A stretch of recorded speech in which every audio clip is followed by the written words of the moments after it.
Unsa ka? Nasulat eh. Kabalo na ba day ka magsulat? Delete ki oy. Ano mo pi? Kada dili gidi ay. Tudluan ti ka?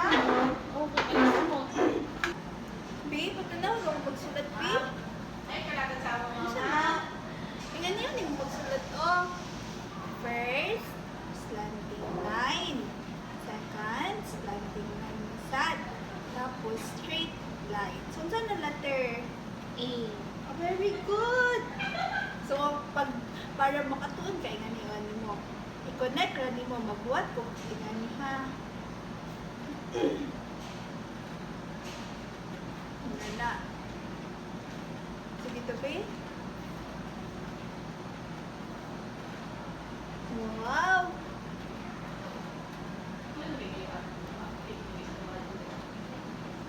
Sige. Next letter. Ingani na sad. Para makabalo ka. Para mag-trace na lang ka.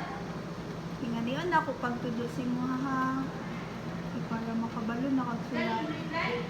Sige ba?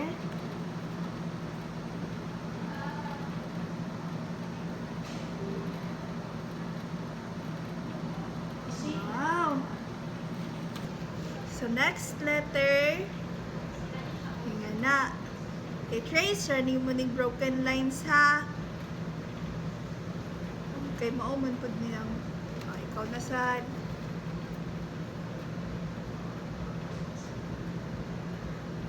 Wow!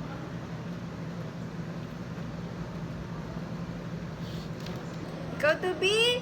Kanang wala na yung broken lines. First, slanting line. Next, slanting line. The next, straight line. Sige, kaning isa pa. Straight line. Curve.